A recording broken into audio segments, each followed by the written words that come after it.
पांडवों को मत्स्य नरेश विराट की राजधानी में निवास करते हुए 10 माह व्यतीत हो गए। सहसा एक दिन राजा विराट का साला कीचक अपनी बहन सुदेशना से भेंट करने आया। जब उसकी दृष्टि सैरंध्री यानी द्रौपदी पर पड़ी तो वह काम पीड़ित हो उठा तथा सैरंध्री से एकांत में मिलने के अवसर की ताक में रहने लगा। द्रौपदी भी उसकी कामुक दृष्टि को भांप गई। द्रौपदी ने महाराज विराट एवं महारानी सुदेशना से कहा भी कि कीचक मुझ पर कुदृष्टि रखता है। मेरे 5 गंधर्व पति हैं, एक न एक दिन वे कीचक का वध कर देंगे। किंतु उन दोनों ने द्रौपदी की बात की कोई परवाह न की। लाचार होकर एक दिन द्रौपदी ने भीमसेन को कीचक की कुदृष्टि तथा कुविचार के विषय में बता दिया।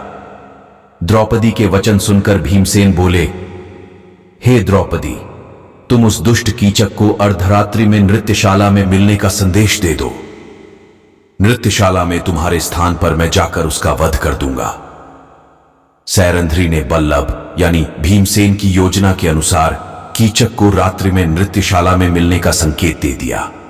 द्रौपदी के इस संकेत से प्रसन्न कीचक जब रात्रि को नृत्यशाला में पहुंचा तो वहां पर भीमसेन द्रौपदी की एक साड़ी से अपना शरीर और मुंह ढककर वहां लेटे हुए थे। उन्हें सैरंध्री समझकर कमोत्तेजित कीचक बोला, हे प्रियतमे, मेरा सर्वस्व तुम पर न्यौछावर है। अब तुम उठो और मेरे साथ रमण करो। कीचक के वचन सुनते ही भीमसेन उछलकर उठ खड़े हुए और बोले, रे पापी, तू सैरंध्री नहीं अपनी मृत्यु के समक्ष खड़ा है। ले, अब परस्त्री पर कुदृष्टि डालने का फल छक। इतना कहकर भीमसेन ने कीचक को लात और घूंसों से मारना आरंभ कर दिया।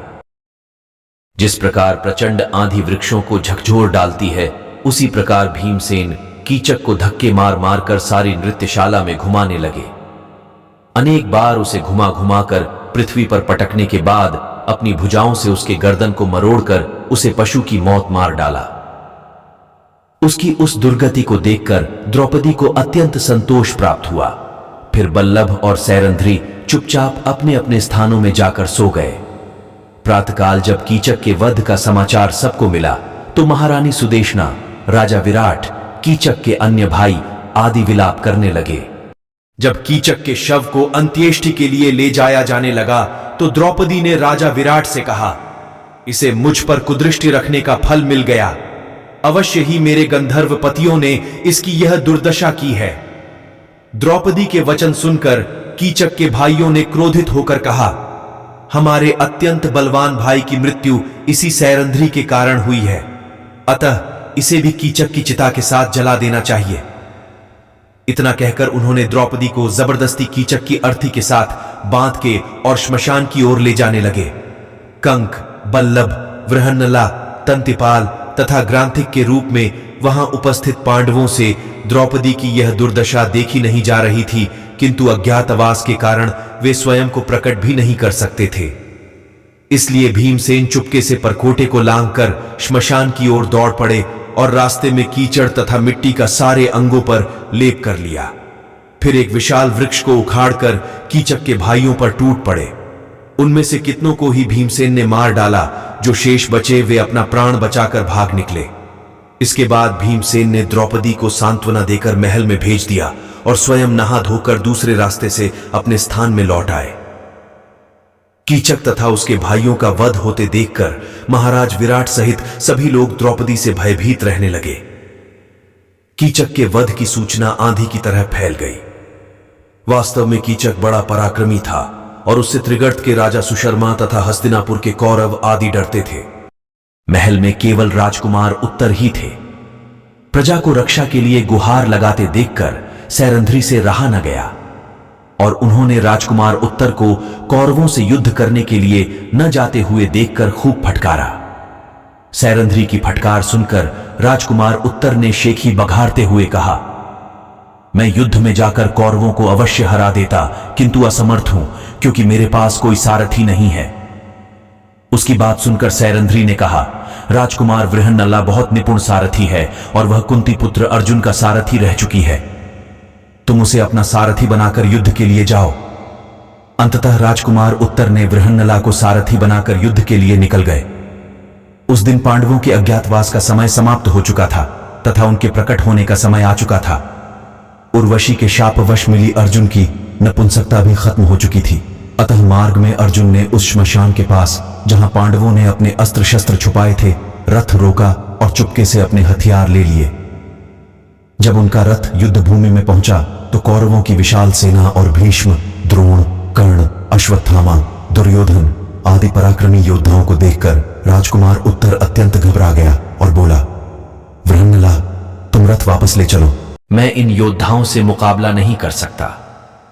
वृहन्नला ने कहा, हे राजकुमार, किसी भी क्षत्रिय पुत्र के लिए युद्ध में पीठ दिखाने से तो अच्छा है कि वह युद्ध में वीर गति प्राप्त कर ले।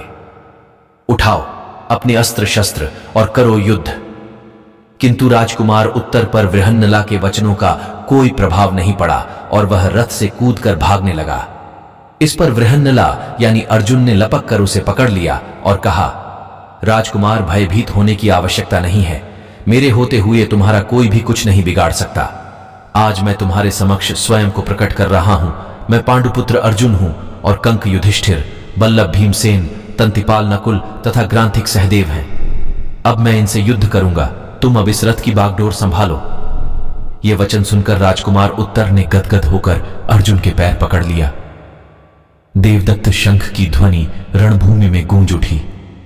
उस विशिष्ट ध्वनि को सुनकर दुर्योधन भीष्म से बोला, पितामह, यह तो अर्जुन के देवदत्त शंख की ध्वनि है। अभी तो पांडवों का अज्ञातवास समाप्त नहीं हुआ है। अर्जुन ने स्वयं को प्रकट कर दिया, इसलिए अब पांडवों को पुनः 12 वर्ष का वनवास और 1 वर्ष का अज्ञातवास भोगना होगा। दुर्योधन के वचन सुनकर भीष्म पितामह ने कहा, दुर्योधन, कदाचित तुम्हें ध्यात नहीं है कि पांडव काल की गति जानने वाले हैं। बिना अवधि पूरी किए अर्जुन कभी सामने नहीं आ सकता। मैंने भी गणना कर लिया है कि पांडवों के अज्ञातवास की अवधि पूर्ण हो चुकी है। दुर्योधन एक दीर्घ निश्वास छोड़ते हुए बोला, अब जब अर्जुन का आना निश्चित हो चुका है तो पितामह, हमें शीघ्र ही व्यूह रचना कर लेना चाहिए। इस पर भीष्म ने कहा, वत्स, तुम 1/3 सेना लेकर गौओं के साथ विदा हो जाओ। शेष सेना को साथ लेकर हम लोग यहां पर अर्जुन से युद्ध करेंगे। भीष्म पितामह के परामर्श के अनुसार दुर्योधन गौओं को लेकर 1/3 सेना के साथ हस्तिनापुर की ओर चल पड़ा। यह देखकर कि दुर्योधन रणभूमि से लौटकर जा रहा है, अर्जुन ने अपना रथ दुर्योधन के पीछे दौड़ा दिया और भागते हुए दुर्योधन को मार्ग में ही घेर कर अपने असंख्य बाणों से उसे व्याकुल कर दिया। अर्जुन के बाणों से दुर्योधन के सैनिकों के पैर उखड़ गए और वे पीठ दिखाकर भाग गए। सारी गौएं भी रंभाती हुई विराट नगर की ओर भाग निकली।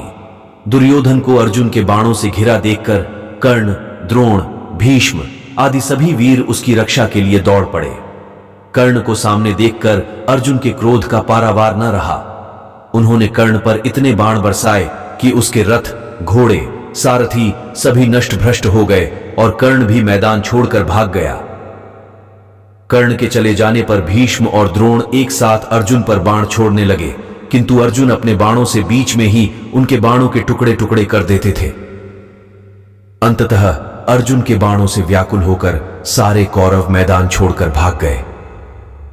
कौरवों के इस प्रकार भाग जाने पर अर्जुन भी विजय शंख बजाते हुए विराट नगर लौट आए।